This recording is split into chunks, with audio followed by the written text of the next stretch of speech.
এই পৃথিবীতে যত সুন্দর কাজ আছে তার মধ্যে সবচেয়ে সুন্দর কাজ হচ্ছে স্বামী তার স্ত্রীর সাথে সুন্দর করে এবং সম্মান দিয়ে কথা বলছে, আর তার স্ত্রী মুগ্ধ চোখে তাকাচ্ছে।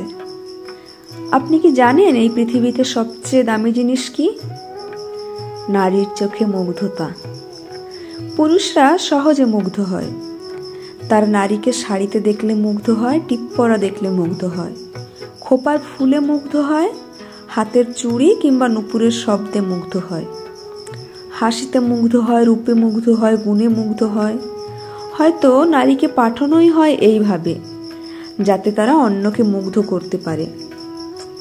কিন্তু নারী মুগ্ধ হয় ব্যবহারে, সুন্দর ব্যবহারে। আমাদের দেশে এখনো ভালোবাসা আর ভালো ব্যবহারের পার্থক্য জানে না অনেক পুরুষ। ভালোবাসা আর সম্মানের পার্থক্য জানে না অনেকেই।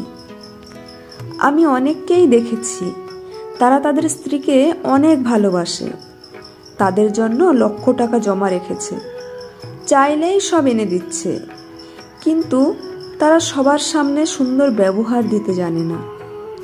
এই জিনিসটা আমার ভীষণ কষ্ট লাগে। অফিসে নানা ধরনের মানুষ দেখি। সেদিন মাথা নিচু করে কাজ করছিলাম, একটা লোক কথা বলল তার স্ত্রীর সাথে। সে যে টোনে তার স্ত্রীর সাথে কথা বলল, আমি মাথা তুলে তাকাতে বাধ্য হলাম। মনে হলো সে কোনো সম্মানী ব্যক্তির সাথে কথা বলছে।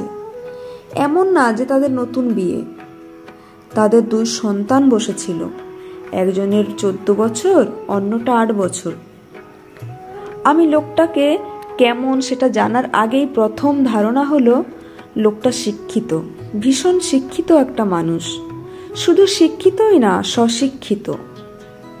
তার স্ত্রীর চোখে আমি যে মুগ্ধতা দেখেছি, আমার মনে হলো যেন সদ্য প্রেমে পড়া কোনো কিশোরী সে। দুজনই 40 ছুঁই ছুঁই মানুষ, তাদের নিত্য কথা বলছে, একে অপরকে সম্মান দিয়ে। আর আমার মনে হচ্ছে পৃথিবীতে এমন সুন্দর দৃশ্য খুব কমই ঘটে। তাই বলি, নারীর মুগ্ধতা পুরুষের ব্যবহারে।